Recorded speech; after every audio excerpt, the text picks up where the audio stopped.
Hola, buenos días a todos.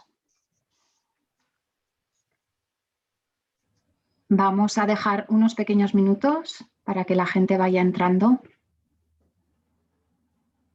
Y cuando tengamos el aforo completo, no sé si se puede decir así, pues empezaremos esta jornada que hemos decidido organizar pues, para explicar en qué consiste el cambio tarifario. Dejamos todavía unos minutos para que la gente se vaya conectando.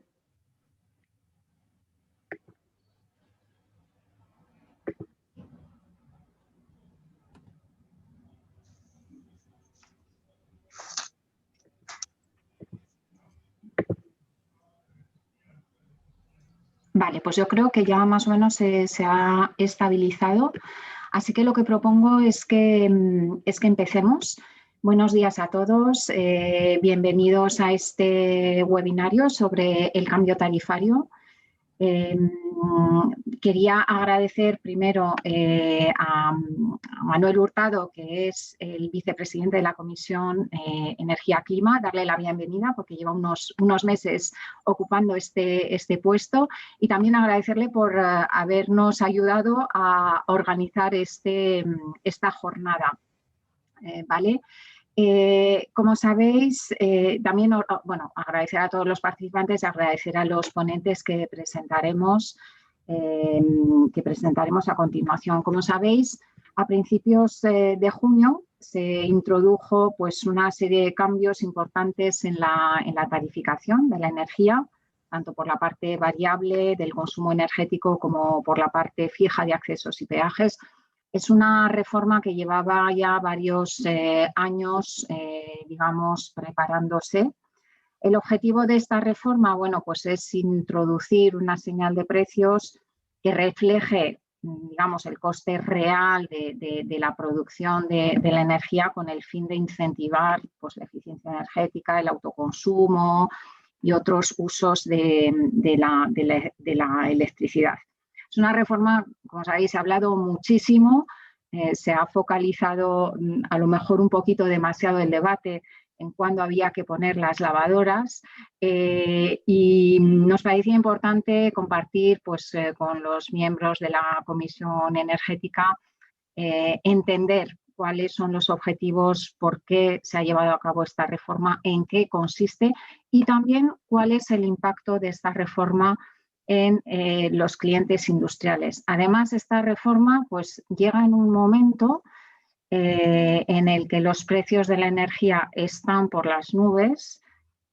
Hoy he mirado, el precio de la energía estaba a 105 euros el megavatio hora, más o menos el doble, simplificando, para que tengáis una referencia, más o menos es el doble de lo que estábamos pagando años anteriores. Creo que es el precio más alto de los últimos 20 años. Esto se explica pues, porque el precio del CO2, de las emisiones de CO2, está también en estos momentos muy por encima, más o menos el doble del precio que tenían estas emisiones el año pasado, y también por un contexto de precios altos del gas.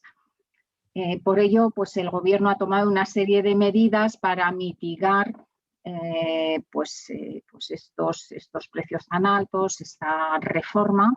Se ha reducido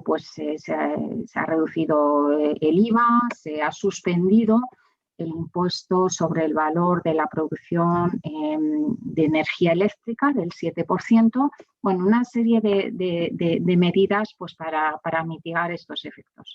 Entonces, bueno, nos parecía un tema de plena actualidad en el que queríamos poner el foco antes de irnos de vacaciones y por ello, bueno, pues hemos invitado a dos personas de ENGIE que Manuel va a presentar y también a una persona de Saint-Gobain para que tengamos también el punto de vista del consumidor final. ¿Cuál es el impacto de todas estas reformas, de este contexto de precios altísimos que estamos viviendo? ¿Cuál es el impacto en la competitividad y qué es lo que pueden hacer las empresas pues, para intentar mitigar estos precios.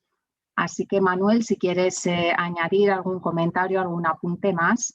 Sí, gracias, Ana. Muy rápidamente. Bueno, yo también quiero agradecer a la Cámara, en primer lugar, la oportunidad que nos da de poder discutir, debatir sobre este asunto. Y obviamente a los ponentes, que voy a presentar seguidamente, y a todos los que estáis participando en la sesión de hoy. Creo que esta comisión que tan exitosamente dirige Ana, tiene que tener, preside, mejor dicho, tiene como objetivo, entre otras cosas, el traer a debate, a foro, temas que puedan ser de actualidad y que pueden ser de interés para los asociados y para las personas que puedan participar en este tipo de sesiones. Y este es un tema, sin duda, que yo creo que tiene importancia. Ahora, incluso más por el asunto del precio en sí mismo de la propia energía eléctrica. Así es que, bueno, espero que sea útil para todos vosotros esta sesión. Yo quiero presentar a los tres, en realidad, ponentes. Hemos querido dividir esto en el punto de vista del productor y el punto de vista del consumidor. El productor es Engie en este caso, y yo agradezco a Daniel Fernández que esté con nosotros. Daniel, como supongo que muchos de vosotros ya sabéis, es el director de Asuntos Públicos y de Regulación de Engie. Gracias, Daniel. Y sé que está acompañado también de Patricia, que se acaba de incorporar, y Patricia es técnico de regulación de Engie. Gracias, Patricia. Ellos dos se van a ocupar de la parte del punto de vista productor, y luego en la parte del punto de vista de consumidor tengo un compañero que es Antonio Vilchez, que es nuestro Energy Purchasing Manager, es el responsable de la compra de energía de Saint-Gobain, de todas las actividades de Saint-Gobain en España, Portugal y Marruecos.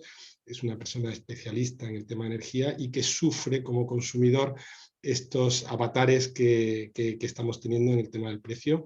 Y yo le agradezco especialmente a Antonio que esté con nosotros porque, ya lo he dicho antes y lo voy a decir en abierto de nuevo, él está de baja por paternidad y ha querido participar con nosotros, y yo se lo agradezco. Así es que yo, sin más, le dejo la palabra a Daniel y a Patricia, y supongo que tenéis una presentación que podéis exponer. Creo que no lo hemos dicho, pero que si tenéis alguna pregunta, sería conveniente que levantéis la mano. No sé si hay un texto para poderlo escribir o simplemente levantar la mano, y luego abriremos un turno de preguntas al final para todas las dudas que podéis tener. ¿De acuerdo? Pues sin más, es tu turno, Daniel y Patricia. Creo que ya estoy compartiendo la pantalla. Sí. ¿Sí? ¿Ya lo podéis ver todos? Uh-huh. Vale, pues entonces cedo el turno a Daniel ahora mismo. Muy bien, Manuel, pues nada, muchas gracias.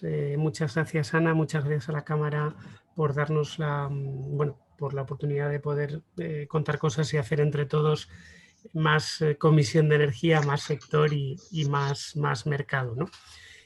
Patricia y yo trabajamos en el Departamento de Regulación de Engie. Y bueno, en esta parte del webinar, nuestra idea es dar un poco la foto, si queréis, teórica de en qué consisten estos cambios, cuáles son los objetivos que busca el gobierno con esta reforma, a qué afecta y a qué no afecta, y un poco, bueno, dar la foto teórica desde el punto de vista de una utility que, como en el caso de Engie, compramos energía de ese mercado para venderla al consumidor o al cliente final. Yo creo que es un punto muy interesante y seguramente saldrá luego en el turno de debate, y si queréis entraremos ahí en detalle. Todos los temas que están pasando en el mercado mayorista, o cuánto de impacto tiene el mercado mayorista en el precio final que pagamos por nuestra energía, ya sea nuestros negocios o incluso a nivel particular, ¿no? Entonces, en términos generales, de cada 100 euros, o si lo queréis en un orden de magnitud del entorno industrial, de cada 1.000 euros que pagamos de electricidad, más o menos unos 350, 380, en ese orden, depende directamente de lo que pase en el mercado mayorista, de este efectivamente 100, 110 que comentaba antes Ana, pero el resto, unos 600 euros, sobre esos 1.000 euros, 650, dependen de temas que no tienen nada que ver con lo que pasa en el mercado mayorista. De cada 1.000 euros de electricidad, 60-65% dependen del diseño regulatorio que hace la administración de turno. Vía directa, vía impuestos, IVA e impuesto eléctrico. En el caso de España, de cada esos 1.000 euros de luz, 260 son IVA 21%, reducido al 10% para domésticos, para consumos hasta 10 kilovatios de potencia instalada, y luego tenemos un 5 y pico % en impuesto eléctrico, con lo cual hay una parte de impuestos directos y luego tenemos una serie de peajes, cargos, costes del sistema, políticas de Estado que se financian a través de la tarifa, y es precisamente toda esta parte de peajes y cargos, aproximadamente un 30, un 35% de lo que pagamos por electricidad, esa es la parte que se ha reformado a través del nuevo marco regulatorio del 1 de junio, con la idea de ganar claridad, ganar transparencia, ganar visibilidad como consumidores, insisto, ya seamos en nuestras industrias o en nuestras casas, y con la idea de fomentar dinámicas de más eficiencia o más ahorro. Esos son un poco los objetivos de esta reforma. Pero fijaros, y creo que es muy importante para centrar el tiro, ¿no? No se reforma nada del mercado mayorista, no se reforma nada de la parte fiscal. Es cierto que durante junio ha habido una serie de modificaciones concretas del mercado mayorista y de la parte impositiva, que si queréis luego comentaremos, pero esta reforma va dirigida a ganar transparencia, ganar visibilidad de cómo se estructuran esos costes regulados del sistema y en fomentar o incentivar hábitos de optimización, de ahorro en la potencia que contratamos o en la manera en la que consumimos energía. Esperamos que el tema sea de vuestro interés y yo sin más, Patri, si quieres vamos por las diapositivas. Ya os digo, nuestro objetivo es simplemente que se entienda qué se reforma, cómo se reforma y dar un mini orden de magnitud de los números absolutos para ver un poco qué tiene en la cabeza la administración a la hora de plantear esto. Muchas gracias y Patricia, cuando quieras. Bueno, pues como avanzaba Daniel, en esta primera slide lo que hemos querido es recoger cuáles son los cambios o qué cambios ha habido a partir del 1 de junio del 2021 que se han realizado en esa parte regulada, ¿vale? En esa parte que antes estaba aglutinada en el concepto de peajes de acceso a terceros a la red, peajes ATR, que muchas veces se llamaba así o lo habréis visto así, y pues ahora vamos a ver que se ha desglobado en peajes y cargos, ¿vale? A continuación veremos un poquito más en detalle todos estos cambios, pero bueno, ya os digo que en esta primera presentación vamos a ver aquí una breve introducción de todos estos cambios. Así que, bueno, ya sabéis cuál es el primer cambio, que vamos a pasar de tener peajes ATR a tener peajes de transporte y distribución y cargos. Acorde con este nuevo cambio, por lo que nos dice es que vamos a tener unas nuevas tarifas de peajes y de cargos, ¿vale? En función de nuestras condiciones como consumidores, a qué nivel de tensión estemos conectados y, bueno, las potencias que tengamos contratadas, vamos a tener una tarifa de acceso, ¿vale? Que se va a desglobar en un peaje y en un cargo, ¿vale? Y nos va a decir cuál es nuestro peaje y nuestro cargo. Vamos a ver cuáles son, en función de cuáles son estas condiciones que tenemos como consumidores, qué vamos a tener a posteriori, ¿vale? Cuál va a ser nuestro nuevo peaje y nuestro nuevo cargo. El tercer cambio, bueno, pues que ya seguro que yo creo que es el que más se ha visto o más memes ha generado en la red y más noticias, es el cambio de los horarios de los peajes y cargos, ¿vale? Estos calendarios horarios que en función del tipo de día y a qué hora, pues teníamos una diferenciación de estos peajes y de estos cargos, ¿vale? Hay una mayor discriminación horaria, ¿vale? En los términos de potencia y energía. Y bueno, esto lo veremos y sobre todo vamos a ver al final cuáles son esos valores. ¿Vale? Todos estos cambios al final lo vemos repercutido en el nuevo modelo de factura, que ahí es donde, donde se recoge pues, todos esos cambios. Para los industriales sí que vais a ver a lo mejor mayores cambios en cómo se facturan esos peajes, ya que se elimina la flexibilidad que se tenía antes y se va a pagar el 100% de lo que se tenga contratado de potencia, y si nos pasamos vamos a pagar por ese exceso a partir del 100% y luego por energía reactiva capacitiva. ¿Vale? Esto, bueno, lo veréis que al final el valor del peaje ha sido 0, así que no hay que asustarse, pero sí que, bueno, en un futuro, pues a lo mejor esto cambia. Y los cargos, bueno, pues del mismo modo que los peajes se facturan por potencia y energía, pues los cargos del mismo modo. Y todo esto va a aparecer desglosado en la factura. Y como os avanzábamos, pues al final una actualización de los valores de los peajes, de los cargos, de los pagos por capacidad, excesos de potencia. ¿Vale? Pero bueno, fijándonos en esos peajes y cargos, lo que aumenta es la diferenciación.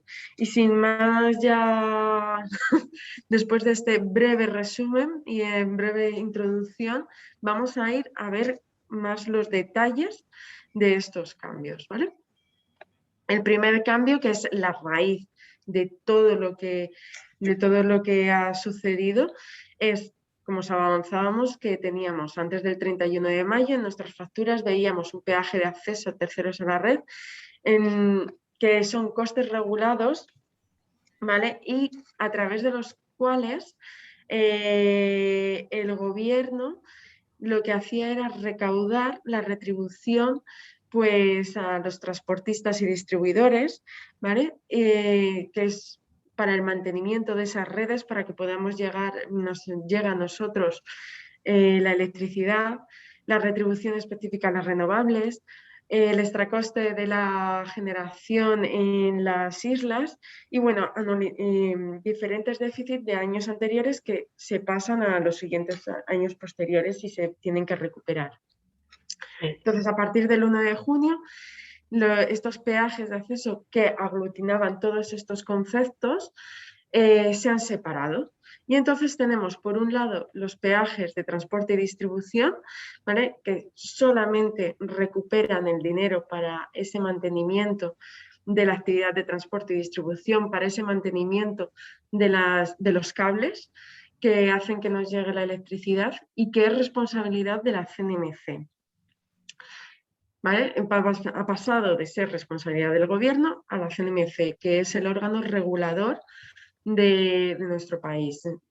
Y luego tenemos el siguiente concepto, que son los cargos del sistema eléctrico, a través de los cuales el gobierno recauda el resto de conceptos regulados que estaban pues antes recogidos, la retribución específica de las renovables, las anualidades de otros años y, bueno, el extracoste de generación, como os decía, de las peninsulares. Y estos sí que mantienen que son responsabilidad del gobierno. Ahora vamos a... un orden de magnitud. Los costes del sistema totales son unos 20.000 millones de euros al año, más o menos. Los negocios de redes, el transporte y la distribución, eso es decir, el pago a red eléctrica por los cables y a las distribuidoras,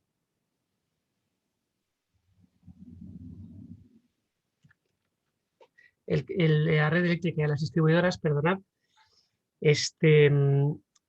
son 7.500 millones de euros. El resto, hasta esos 20.000, son todos lo que nos pone aquí en la diapositiva de Patricia. políticas de Estado de varios temas, anualidades del déficit de otros años, primas a las renovables, 8.000, 7.000, 8.000 millones, subvenciones a la insularidad, etcétera.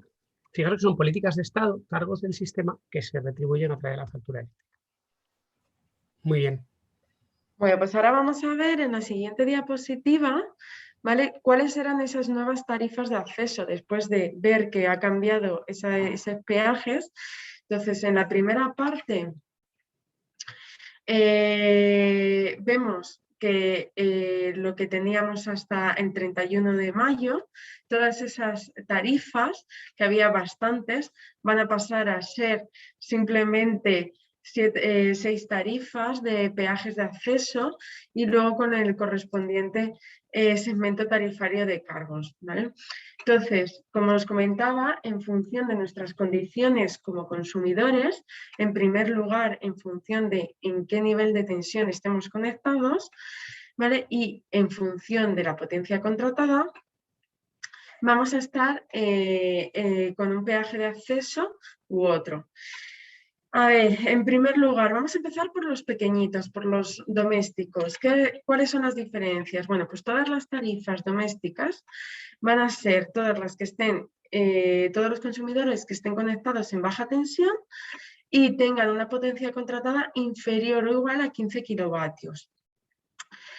Antes podías diferenciar en función de la discriminación horaria, si tenías o no, luego también estaba la supervalle. Bueno, pues todas esas pasan a tener discriminación horaria de potencia, 2 potencias que va a ser valle y punta, y se va a discriminar también la energía, que antes era opcional, ahora va a ser obligatoria también, y entonces vamos a tener 3 periodos. Valle, bueno, os lo voy a decir de mayor precio a menor, que sería la punta, llano y valle.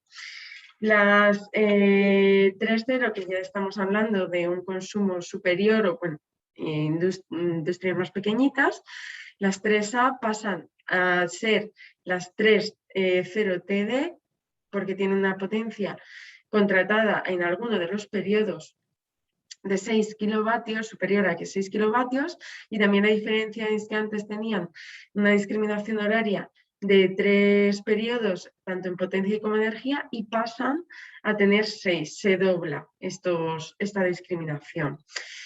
Luego, en media tensión, lo que vemos es que las 3.1A, en función de la potencia en la que estuviesen, bueno, pues 3.1A y 6.1A pasarían todas al 6.1 TD, ¿vale?, que aquí ya no tenemos en cuenta cuáles son las condiciones de potencia contratada. Lo que sí que es cierto, ¿vale?, que sí que nos dicen es que en esa discriminación horaria que tenías, que pasas a tener 6 periodos, tanto para potencia como en energía, nos dicen que esa potencia tiene que cumplir o que sea lineal o siempre que la potencia del periodo inferior de 1 al 6 vaya de menor a mayor, ¿vale?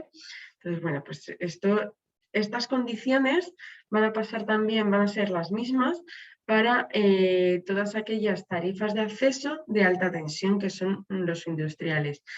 De las 6.2, 6.3 y 6.4 pasan a 6.2 TD, 6.3 TD y 7.4 TD, ¿vale?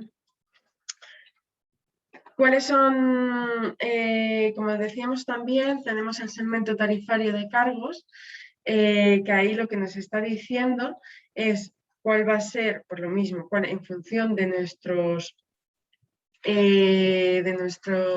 condiciones de consumo, en función de nuestras condiciones de consumo vamos a tener un segmento tarifario, ¿vale? Y esto es muy sencillo, va del 1 al 6 y, bueno, pues no hay mucho más. Se corresponde de la tarifa doméstica con el 1, el 2 y así va a ir más. Y ahora vamos a ver cuáles son esos calendarios energéticos. Como os decía, vamos a ir un poquito más deprisa para ver al final los números y cómo se hace esa diferenciación. Pero bueno, aquí vemos que nos están cambiando o se han modificado esos calendarios energéticos, y a partir de ahora lo que tenemos siempre es todos los días diferenciados 3 periodos. Se diferencian en función, esos periodos tenemos en cuenta, y siempre hay, en función del día, pues tenemos a lo largo del día, tenemos diferencias en las potencias. En agosto, destacar que antes era siempre periodo 6 y ahora sí que ya tenemos diferenciación. Y bueno, el reparto del periodo, vemos que se baja este periodo 6 un poquito y sobre todo aumenta el periodo 3, ¿vale? Que pasaría de un 7% que estaba antes a un 13%, ¿vale? Así que, y estos serían los calendarios con diferenciación de 6 periodos. En el de 3, bueno, pues este es el que ha creado mayor número de noticias, que es el que afecta a los domésticos, y bueno, de nuevo vemos que la diferenciación aquí es superior, ¿vale? Sobre todo, lo que podéis ver es que veis que los colores ya nos van diciendo, se incrementa el periodo 1, que es el más caro, de un 17 pasa a un 34, y bueno, pues esto es lo que nos está diciendo la diferenciación. Ahora ya vemos cuáles son los peajes. Aquí en esta presentación recogemos cuáles son los peajes. En esta parte que es un poco más gris serían los peajes anteriores, y en la que es azul recogemos el sumatorio de los peajes vigentes y el cargo. De manera general veis que hay un incremento de la potencia, perdón, al revés. Hay un descenso de la potencia y un incremento de la energía. La potencia se factura el 100% independientemente de su uso. Todo lo que nos dicen es que tendríamos que optimizar, para lo cual tenéis ahora, os avanzo, durante este año, desde el 1 de junio del 2021 hasta el 31 de mayo del 2022, podéis hacer 2 cambios de potencia, siempre y cuando no superéis la potencia superior que teníais. Y otra de las características importantes, y que ya os hemos ido avanzando a lo largo de toda la presentación, es que se incrementa la diferenciación en estos periodos, ¿vale? Tanto para los domésticos como para los industriales. Y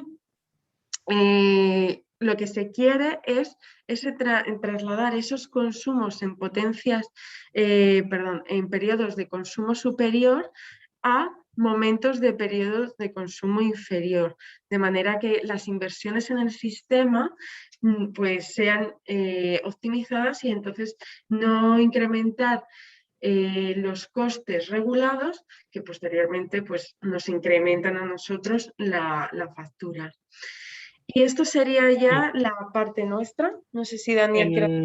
Sí, gracias, Patri. En términos generales, esta diapositiva creemos que resume muy bien la filosofía de lo que busca la Administración.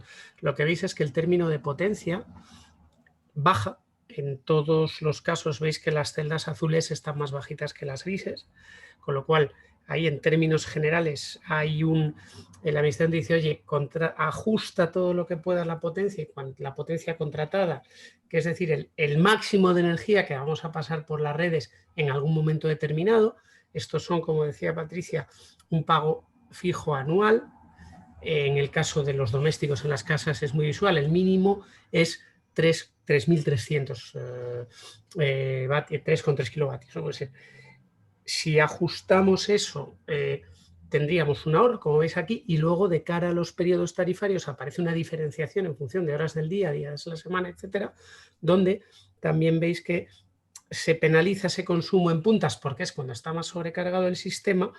Suben en general esos peajes, pero con el contrapunto de que en P4, P5, P6 bajan. Y entonces, de ahí esa filosofía de decir, oye, si adaptamos nuestros patrones de consumo, etcétera, podemos generar ciertos ahorros. Obviamente, imaginaros, nosotros en casa, si estamos consumiendo energía todo el tiempo y ya tenemos contratada la mínima potencia posible, en términos generales nos quedaremos como estamos, muy probablemente.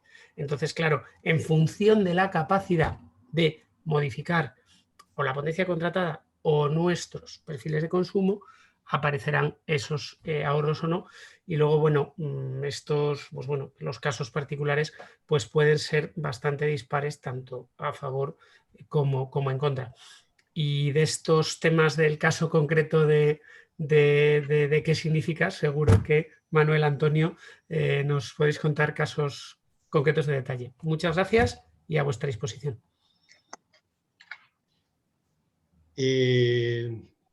Ana, no sé si prefieres tú hacer un pequeño comentario, lo hago yo. No, bueno, yo lo que propongo es que demos paso a la presentación de Antonio y que dejemos las preguntas para el final. Yo tengo varias, muchísimas gracias, porque es un tema muy complejo y creo que habéis, tanto Patricia como Daniel, intentado introducir mucha pedagogía a pesar de la complejidad. Así que damos paso directamente a la visión del consumidor industrial. Gracias a los dos, Daniel y Patricia. Luego hablamos. ¿Alguna pregunta? Antonio, te damos paso. Vale, voy a compartir. Vamos a ver una visión tal vez complementaria, pero también con algún matiz respecto a lo que nos han contado nuestros compañeros de Engie. Espera, ¿por qué no? Aquí.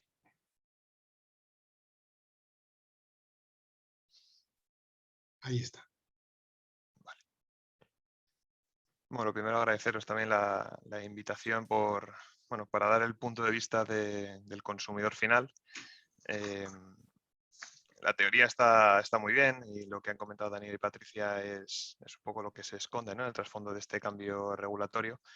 La realidad con la que nos encontramos los consumidores industriales es algo distinta, por lo menos en el corto plazo, ¿no? Puede haber más flexibilidad en el consumidor doméstico porque tiene esa maniobrabilidad en su consumo. En el caso de los industriales a veces es bastante difícil por los plannings de producción que van ligados a demanda, que van ligados a unos turnos que no son tan fáciles de modificar, ¿no? Entonces, la presentación va a ser, si funciona ahora, más breve que la de Engie, pero bueno, por daros un poco de contexto y ver que el abanico que nosotros tenemos actualmente en Saint-Gobain es bastante amplio y puede cubrir un espectro bastante amplio de consumidores.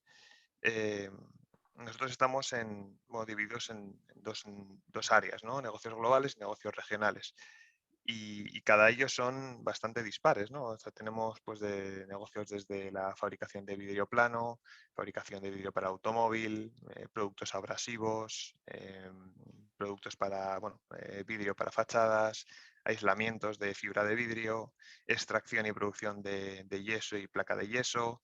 Tenemos fábricas de fundición, como puede ser las tuberías de Pont-à-Mousson, o morteros, ¿no? Tenemos un abanico dentro del sector industrial bastante amplio, con perfiles muy dispares, pero el resultado final de este cambio normativo al final converge bastante y ya os anticipo que a nosotros, por ejemplo, nos supone un incremento en el coste de la energía, ¿no? En total, Saint-Gobain en España tiene más de 50 centros de producción, consume más de medio tera, 550 gigas al año más o menos, y tenemos la acreditación de 2 centros electrointensivos recientemente acreditados. Y en cuanto a la tipología de contratos, nosotros también tenemos un poco de todo, ¿no? Tenemos un gran contrato indexado, pass-through. Para los que no estéis familiarizados, pues esto es indexados al pool de energía, al pool AOMIE. Y eso es lo que a nosotros nos está afectando principalmente por las subidas tan altas que tiene el mercado mayorista en este momento, ¿no? Como ha comentado Ana en el inicio de la reunión. También tenemos un contrato PPA con un precio fijo y decreciente a lo largo de los años, durante 10 años, y un contrato también con muchos pequeños centros, pero de poco consumo, que es el de baja tensión. Con lo cual barremos un abanico bastante amplio en cuanto a la contratación, en cuanto a la tipología de consumidor que somos, y bueno, es bastante representativo lo que a nosotros nos está sucediendo con este cambio normativo, ¿no? Por añadir un poco a lo que ha comentado, y estoy bastante breve, en el cambio normativo a nosotros lo que más nos está afectando es la reducción de los periodos o de las horas de los periodos valle, ¿no? Podemos ver aquí, es lo que ha comentado Patricia, es agosto, que era un periodo P6, que era el más barato de todos, pasa a tener 3 periodos y, en resumen, también las horas de P5 y P6, que son los periodos más baratos, pues se reducen en un 11%, ¿no? Pues teníamos 5.000 horas al año de P6 antes, ahora vamos a pasar a 4.700 casi, y en P5 de 1.000 a menos de la mitad, ¿no? 470 horas de ese periodo. Nosotros consumimos en todos los periodos. No tenemos una distinción, digamos, de la producción en función de si estamos en P6 o en P1. Al final, muchas fábricas de Saint-Gobain en España están prácticamente saturadas. Van a 3 turnos, 7 días de la semana. Bueno, es muy difícil creer el mensaje de la eficiencia cuando una empresa industrial no puede ser por esta vía, ¿no?, de desplazar el consumo. Lo puede ser pues, mediante otras medidas de eficiencia que se hagan en planta, pues, de inversiones para tener equipos más eficientes, etcétera, y reducir los consumos, pero no con la vía de desplazar esos consumos. En algunas sí es posible, pero podríamos, por ejemplo, este es el primer ejemplo y este es una fábrica de yeso, placa de yeso laminada en Madrid. El cuadrito que tenéis a la izquierda es un poco el resumen de lo que supone el incremento por tarifa en términos porcentuales para un perfil plano, ¿vale? O sea, la tarifa 6.1 sería la que más perjudicada sale, luego a 6.2 y hasta la 6.4. Pero en este caso concreto podemos ver nuestros costes con la antigua tarifa. La tablita de arriba es la potencia y la de abajo es la parte variable, ¿vale? Estos son el término de potencia, el ATR de potencia. Este es el ATR variable, que engloba la parte de cargos y de peajes. Como comentaba Engie, ¿no?, es cierto que la potencia sí que nos baja, el coste global anual, pues pasamos de 107.000 euros a 95.000, hay unos 10.000 euros de diferencia al año que sí que vamos a ahorrar, entre comillas, pero sin embargo en esta tarifa 6.1 lo que podemos ver es que la parte del ATR variable se nos dobla. Es decir, teníamos un coste anual de 25.000 euros y vamos a pasar a tener un coste anual de 56.000. El resumen o la suma y resta de los dos pues nos da un incremento en la parte de costes regulados de un 23% para este centro. Abajo tenéis nuestro perfil de consumo. Este perfil de consumo es bastante estándar dentro de la industria y es muy similar en muchos centros nuestros. Hay otros que tienen un consumo plano, no paran y no veríamos estos valles que corresponden principalmente a los fines de semana o vacaciones de verano o paradas por Semana Santa o paradas por mantenimiento. Pero realmente cada semana es muy estándar, es muy similar y consumimos pues las 24 horas. Esto por lo menos es el primer ejemplo. El segundo ejemplo, que es otro sector, es de este sector del vidrio, es una empresa que se llama Glass Solutions. Estos fabrican principalmente pues, ventanas. Climalit es lo más conocido de esta empresa, que seguramente algunos de vosotros tendréis en vuestras viviendas. Y la situación es muy similar. Como veis, la potencia pues, también baja, ¿no? Pasamos a pagar unos 20.000 euros menos de potencia, pero sin embargo la parte variable o el ATR variable pues también más del doble lo que vamos a pagar a lo largo del año. O sea, un incremento en los costes regulados globales de más de un 25%. Aquí el perfil, como veis, es todavía más estándar, ¿no?, para los fines de semana, para este hueco es Semana Santa y esto sería las vacaciones de agosto o de julio en función de cuando la fábrica pare. Esto, en resumidas cuentas, es lo que nos está pasando en todas las tarifas. Nosotros tenemos tarifas de todo tipo, desde la 2.0 hasta la 6.3. Y la más sangrante para la industria en este caso son los cambios de la 6.1, que son los centros mayoritarios que nosotros tenemos en Saint-Gobain. Entonces, estamos analizando planes de acción y viendo qué barreras podemos tener a futuro, y las acciones para mitigar estas subidas, como ha dicho Daniel, ¿no? Es cierto que al final, cuando una vez se optimicen todas las potencias y consigas a lo mejor adecuar tu consumo, puedes quedarte como estás, ¿no? Pero en el corto plazo, y no es tan sencillo porque al final los planes de producción de las empresas son a largo plazo, hay una subida clara de los costes energéticos para el sector industrial.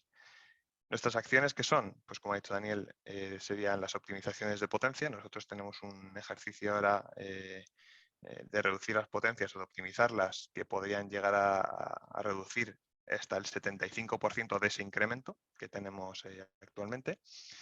La segunda línea sería la instalación de autoconsumo. Como sabéis, la generación distribuida, y si se instala autoconsumo pues, on-site en vuestras plantas, pues dejaréis de pagar unos peajes variables y eso podría mitigar algo la subida, que es la principal dentro de la nueva regulación.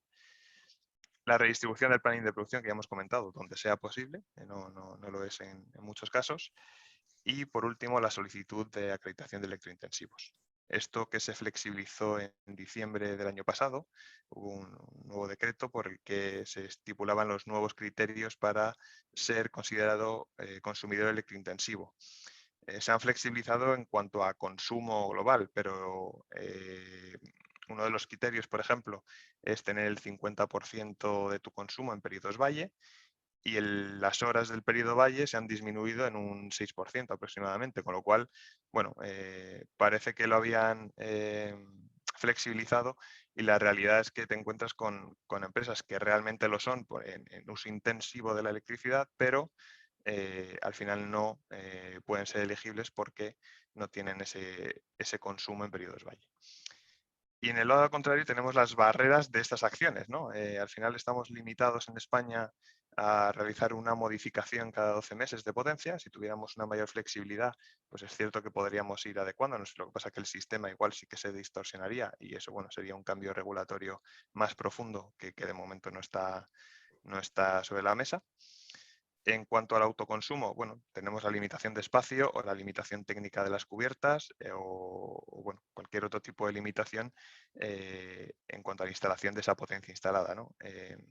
La realidad con la que nos encontramos los industriales es que en nuestras naves, si no tenemos más espacio que poner sobre nuestras cubiertas, pues al final estarías cubriendo un 15, un 20, un 25% de tu consumo anual. Con lo cual, bueno, alivia un poco la factura, pero no es una varita mágica con la que vayamos a reducir nuestra factura anual, ¿no? En cuanto al punto 3, pues tenemos fábricas saturadas, como ya he dicho antes, y hay veces que no es posible redistribuir y ser más eficiente según lo que quiere el gobierno, ¿no? Desplazar esos consumos a horas valle. Y por último, pues los criterios que he dicho de electrointensivos, que realmente hay criterios financieros dentro de esas acreditaciones que nos sacan fuera por un tema que no tiene nada que ver con el uso intensivo de la electricidad. Y por rizar más el rizo, lo que viene y lo que se propuso en un momento y no se aprobó, esto que tenéis abajo son los excesos de potencia. A la izquierda es lo que tenemos actualmente, el 1,4 este es lo que se paga por exceso de potencia, y estos son los coeficientes de reparto. Lo que se estaba proponiendo, y es probable que a lo mejor entre el año que viene, es un incremento muy alto del coste de los excesos de potencia. Es decir, se puede llegar a pagar hasta el triple en tarifas 6.1 o 6.2 por los excesos de potencia. ¿Eso qué quiere decir? Quiere decir que aunque nosotros estemos optimizando ahora las potencias, es probable que para no incurrir en estos excesos que van a ser bueno, muy altos económicamente hablando, tengamos que sobredimensionar las potencias, con lo cual lo que hemos optimizado o lo que hemos intentado ahorrar con esa optimización de potencias es posible que nos lo comamos por estar sobredimensionados para no incurrir en estos excesos, ¿no? Entonces, esto todavía no está aprobado, pero hay que tener el radar bien puesto para estar con un ojo en este cambio que podría llegar el año que viene. Y poco más, yo creo que lo mejor va a ser dar paso a las preguntas.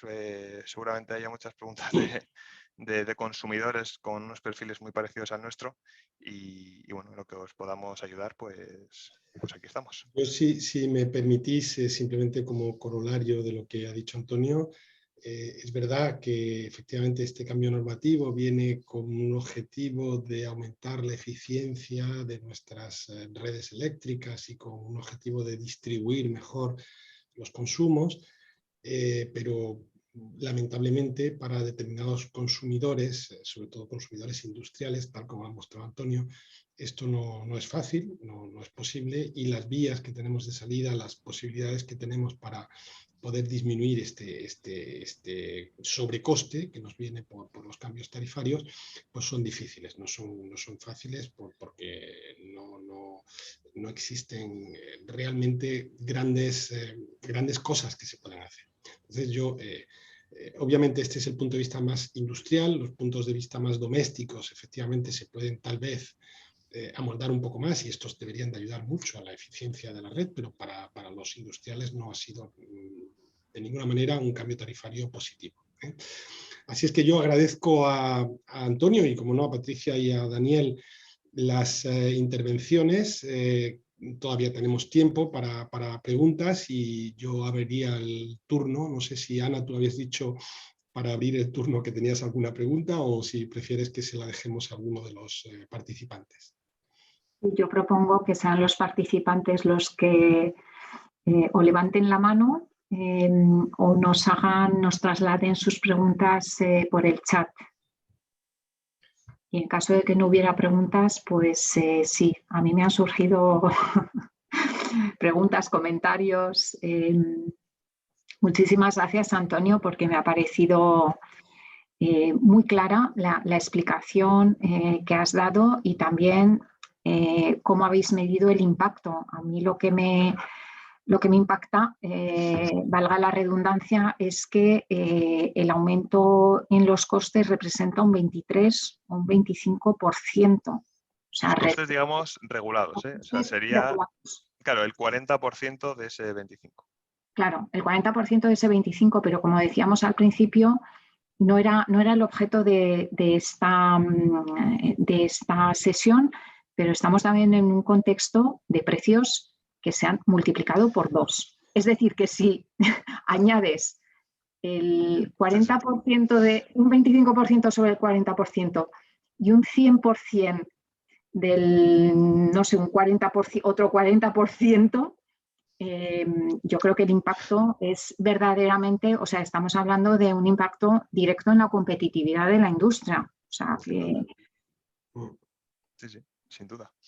A ver, nosotros, bueno, al final tampoco es objeto de esta reunión, pero bueno, tenemos, como hemos dicho, un contrato con Engie PPA en el que tenemos un precio, digamos, que no está sometido a esa volatilidad que tenemos ahora y luego en el contrato indexado pues hay otras herramientas que nos ayudan a mitigar también el precio o la subida del pool, ¿no? Que es lo que estamos viendo ahora, que es un trabajo que está anticipado de años, de años anteriores, ¿no? No es en el momento ahora de reaccionar. Pero bueno, es lo que tú dices, Ana, esto afecta directamente a la competitividad de las empresas. Muchas preguntas de todos los directores financieros, de todos los directores industriales de cada sociedad de Saint-Gobain en España, precisamente por este tema, ¿no? Al final hay unos desvíos presupuestarios muy elevados en este momento. Yo voy a añadir que, no sé, yo creo que, a ver, por un lado probablemente, y es muy bueno los ejemplos de Antonio y de Manuel, el consumidor industrial que no tenga una flexibilidad grande y como decíamos, los presupuestos son los que son, los planes industriales son los que son, si la flexibilidad es muy poca a la hora de redimensionar o bajar la potencia, que al final es por donde van los tiros, porque modificar el perfil en una planificación industrial es muy complicado, pues claro, al final parece que la administración se centró más en buscar fomentar cambios de hábitos a nivel doméstico o pyme que a nivel gran industrial. Entonces, bueno, es porque los números de Antonio están muy claros, ¿no? Y es verdad que en el momento que puedes actuar con el término de potencia, va a mejorar.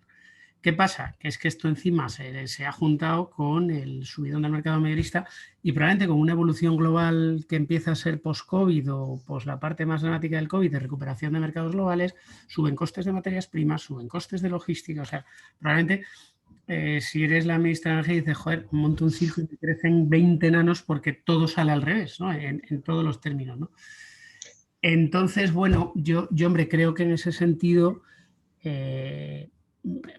y de cara a la competitividad de la industria que decimos, parece que la revisión del exceso de potencia a lo mejor hay que dejarlo para dentro de un tiempo, ¿no? Porque si no sería casi poner otro tema más, ¿no?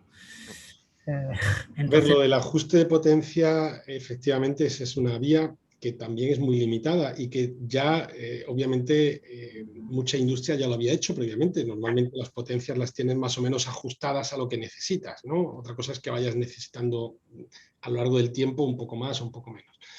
Pero también tiene el riesgo de lo que ha dicho Antonio, o sea, que realmente hay una previsión de que esos excesos de potencia sean fuertemente penalizados, con lo cual nadie va a querer ajustarse demasiado a la potencia porque va a ser peor el remedio que la enfermedad. O sea que realmente no es la medida que vaya a permitir, por lo menos a la industria, otra vez más, puede que algunos domésticos, que muchísimos domésticos están al mínimo, pero puede que algunos domésticos estén efectivamente por encima de la potencia necesaria, ¿no?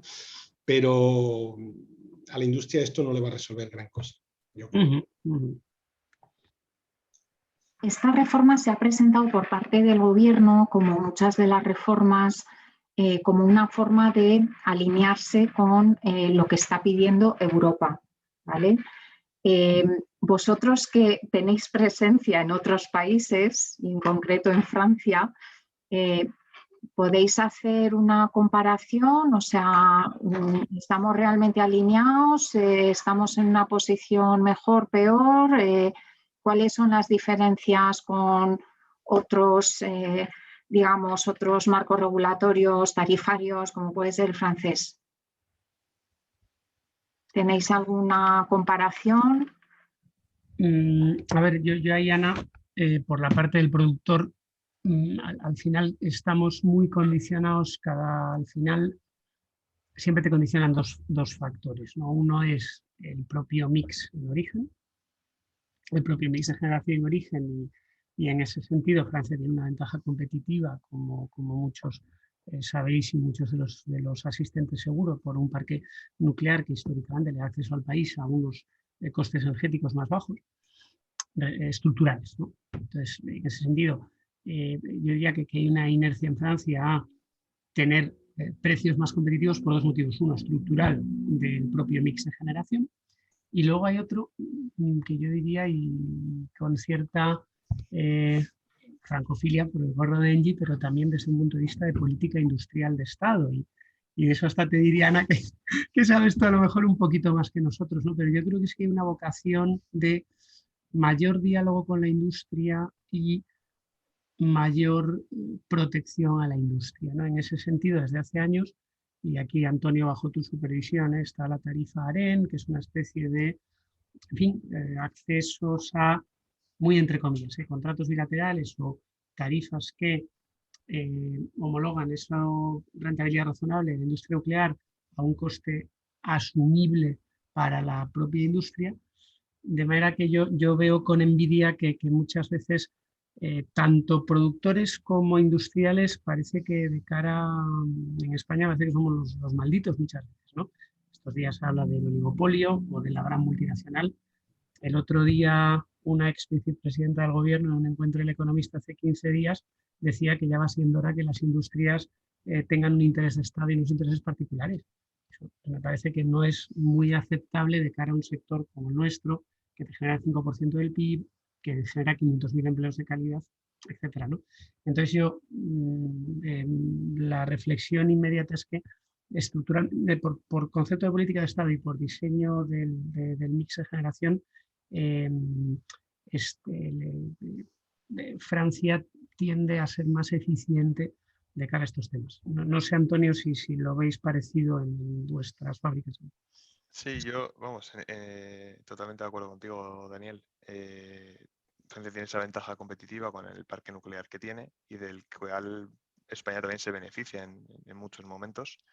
Pero sí es cierto que si miramos el largo plazo, España ahora mismo está posicionada en un momento bueno, digamos, hay un descuento en el mercado de futuros, principalmente por todo lo que se está pregonando e invirtiendo en renovables en España, que facilitan o van a facilitar que el precio mayorista español sea más competitivo que el francés. Por lo menos eso es lo que marcan a día de hoy el mercado de futuros. Luego esto se da la vuelta y cambia los ciclos típicos de la electricidad. Pero yo sí que creo que la vía que se ha tomado a nivel nacional en cuanto al desarrollo de renovables, porque somos un país con sol y viento, es acertada. O sea, y al final así lo refleja el mercado y creo que eso es lo que hay que aprovechar en estos momentos. Lo que es un poco descorazonador es el hecho de que, porque esa situación ya de alguna forma existe a día de hoy, ¿no? Y tenemos un gran parque. Este no es el tema de debate de hoy, pero ya meto la puntilla porque como hemos dicho que el tema de la energía y el precio de la energía eléctrica iba a salir en algún momento, pues decir que efectivamente que el sistema de casación de precios es el que nos está impidiendo, seguramente con un mix de generación que no es malo, pues tener unos precios de mercado altísimos, ¿no? Y que esto es lo que seguramente habría que cambiar, ¿no? Porque de aquí yo creo que no se corresponde, digamos, el coste de generación mayoritario que hay en el mercado con el coste, con el precio de venta, ¿no?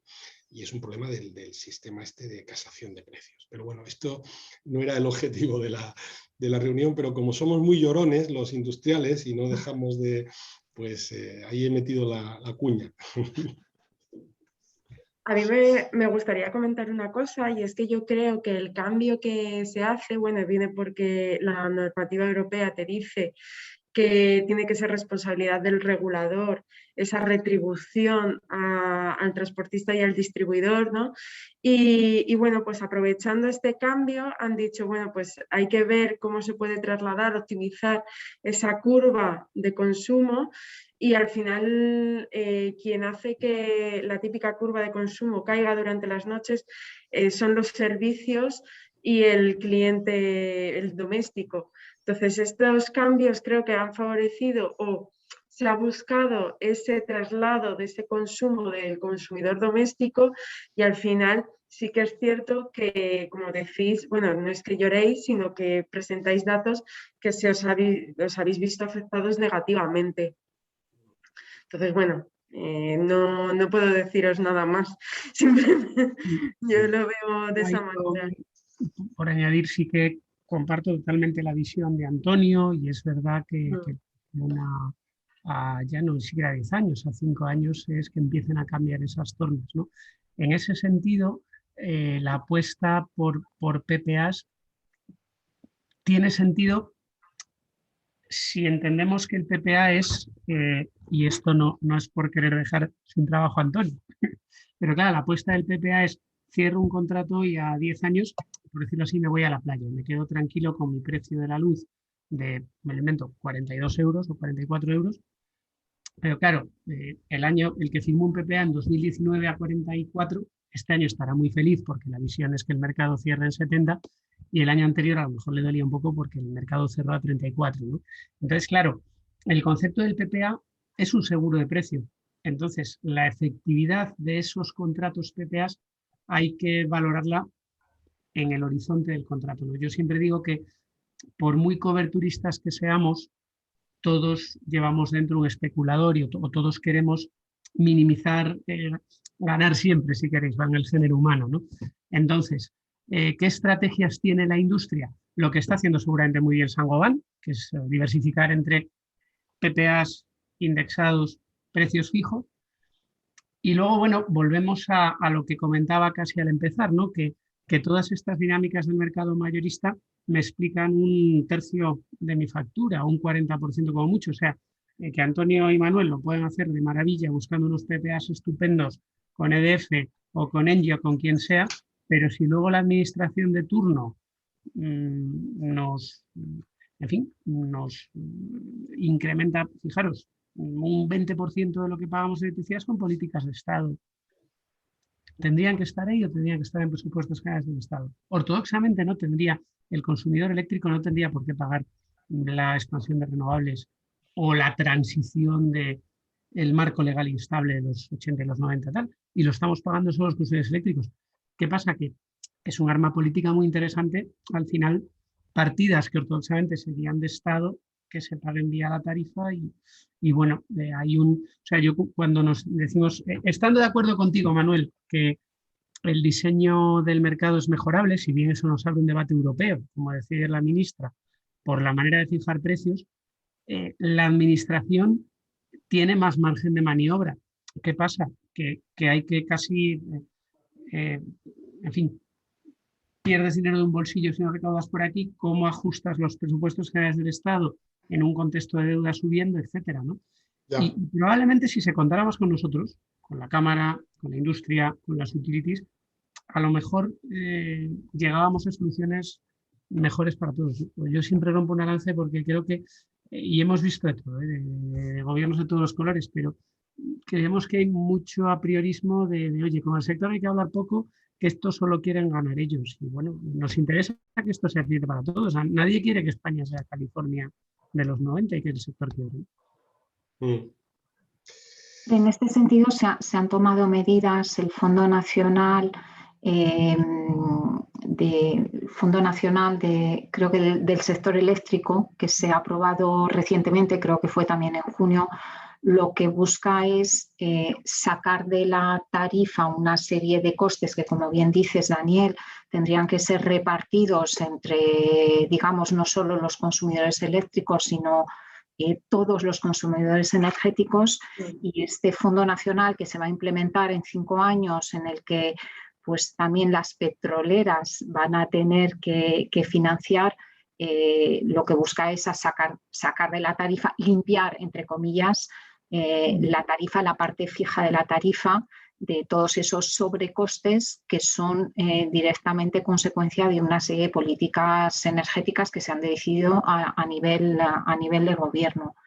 Entonces yo creo que también, bueno, yo creo que el gobierno, no es que salga en defensa del gobierno, pero bueno, también es consciente de que es necesario pues, introducir más transparencia, ¿no? Y como decías también, Daniel, esta reforma tarifaria, y yo creo que digamos a nivel social, ¿no? Se echa la culpa a las eléctricas, porque aquí en este país todo es culpa de las eléctricas y, como bien decías, eso son decisiones políticas. Incluso el hecho de que a día de hoy estemos, y no solo España, o sea, a nivel europeo, Francia también está, los precios están disparados, tampoco ¿se benefician las energéticas? Pues sí, pero tampoco es que sea inducido directamente por las energéticas. O sea, yo creo que tenemos, o sea, las utilities tenemos poco peso en que el precio del CO2 se haya multiplicado por 2 o el precio del gas, que es un mercado internacional, esté también mucho en niveles superiores a los que habíamos visto otros años. No, y a ver, yo creo que vamos a poner todo encima de la mesa. Creo que hay que, como decimos en francés, ¿no? Chapeau a la ministra Rivera y al gobierno en el sentido de los esfuerzos que se vienen haciendo en los últimos 2 o 3 años en desarrollo normativo de transición energética. TENIE, Nación de Energía y Clima, hoja de ruta del biogás, hoja de ruta del hidrógeno, hoja de ruta del almacenamiento. A lo mejor estamos haciendo tantos papeles concienzudos a 2050 y 2040, pero claro, la realidad es que Manuel y Antonio tienen el doble de costes de energía, ¿no? Y así 1/3 del consumo de electricidad en España, si asumimos que 100 teras es la demanda industrial, ¿no?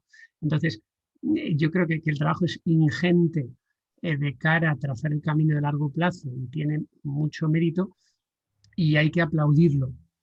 Dicho esto, mi punto es que el propio sector es el primero interesado en poner esas soluciones encima de la mesa y en fin, creo que sería bueno es decir, por ejemplo, oye, ayer sale alguna ministra, no, una utility pública, vamos a ver, una utility pública, en teoría económica, y habrá ortodoxos economistas en este webinar, tendría que estar haciendo lo mismo que hacen estos malditos del oligopolio si quieren maximizar el resultado para el contribuyente que sea dueño de su utility pública. Con lo cual, oye, ¿por qué no dices, oye, voy a llamar a todas las petroleras, grandes industriales, asociaciones y hagamos un nuevo libro blanco, por ejemplo? No lo sé. Y yo creo que a veces hay bastantes apriorismos y falta esa voluntad de diálogo. Y luego hay un tema de realpolitik aquí también. Los mismos que hace 4 años te decían que iban a tal, pues ahora dices, no, es que efectivamente los mercados internacionales, las dinámicas, etcétera. Entonces, bueno, dicho esto, parece que, o cogiendo el guante de Antonio también, los derivados y la visión de medio plazo apunta a que todo debería aterrizar y volver a los niveles de precios mucho más sensatos a partir de primavera del 22, ¿no? Pero sí, la verdad es que la visión de esta segunda mitad del año es que siga habiendo precios altos, de los que desde luego no es que el sector o las utilities españolas, las comerciales españolas, estén llenándose los bolsillos a expuertas, ¿no? Y desde luego probablemente en la línea de lo que decía Manuel, probablemente buscar más bilateralización y menos marginalismo a la hora de fijar los precios, probablemente sería muy bueno para parte del mix de generación y para parte de la industria, ¿no? Y fíjate que esos caminos en España nunca se han tendido a explorar, ¿no? Curiosamente, ¿no? Entonces, bueno. Sí, fuerte debate este y difícil ecuación, pero es verdad, yo concuerdo con Daniel también en que efectivamente aquí una mesa de discusión con todos los actores permitiría seguramente ayudar al gobierno también y a todos a crear una fórmula que fuese un poco menos, o que fuese un poco mejor, menos lesiva para los consumidores. Pero es complicado, es un tema muy complicado y muy controvertido también. Muy bien. Bueno, yo recordaros que tenemos pendiente un almuerzo con la vicepresidenta y ministra de Transición Ecológica y Reto Demográfico. Ya no sé si es vicepresidenta, sigue siendo tercera, ¿no? Tercera, vale. Este almuerzo se había programado en el mes de marzo, pero bueno, su agenda no se lo permitió y creo que tiene una agenda muy, muy complicada, pero yo creo que la Cámara sigue insistiendo, llamando a su puerta para que nos dé audiencia, y yo creo que este tema sería lo que se ha dicho hoy. Yo creo que son propuestas interesantes que podríamos compartir con ellas. O sea, el objetivo que tenía yo es, antes de que tenga lugar este almuerzo, bueno, pues que podamos reunirnos entre nosotros para intentar transmitir una serie de mensajes, presentar la comisión, los miembros, y transmitir esos mensajes directamente a la vicepresidenta. Yo creo que nos hemos pasado del horario que habíamos previsto. Daniel, has hablado de los PPAs y es una excelente transición para deciros que tenemos previsto organizar un evento que sería pues en el mes de septiembre, si nos da tiempo, o si no, pues a principios de octubre, justamente sobre los PPAs. Porque como has dicho, Daniel, bueno, pues hay cada vez más renovables, como se ha dicho en esta mesa. Va a haber una introducción masiva de renovables, eso va a hacer que los precios en teoría disminuyan a largo plazo, pero a día de hoy, bueno, pues los precios están, digamos, en una tendencia alcista, y los PPA son una excelente herramienta pues para todas estas industrias que necesitan tener visibilidad a largo plazo y evitar la volatilidad de los precios. Así que es algo que vamos a organizar. Los miembros que estén interesados en participar en la mesa de debate, pues os invito a que os manifestéis, a que nos lo digáis a través de Sebastián Álvarez, que es el coordinador de esta comisión. yo creo que sin más, pues agradeceros de nuevo la participación, porque además son fechas un poco en las que estamos ya todos acabando la lista de to-dos para irnos de vacaciones. Agradeceros a los ponentes, a Daniel, a Patricia y a Antonio, porque yo creo que ha sido muy, muy interesante. Agradecer también a Manuel y a los miembros de la Cámara por habernos ayudado a organizar este evento. Y nada más por mi parte. Yo creo que los que se quejaban de que la factura de electricidad era complicada, buena suerte, porque no creo que haya sido un objetivo de esta reforma, pero bueno, habrá que tomárselo con bastante paciencia para entender la nueva factura. Muy bien, yo simplemente reitero también las gracias de Ana a todos, a la Cámara, a los ponentes, a Ana misma y a los asistentes, y espero que haya sido útil y nada más, que vamos a seguir con esta dinámica de crear debates y temas que nos parezcan que son de interés y bueno, pues aquí seguiremos para cuando queráis participar en alguna otra. Muchísimas gracias, feliz verano. Gracias. Buen verano a todos. Gracias. Gracias. Muchas gracias, hasta luego. Gracias.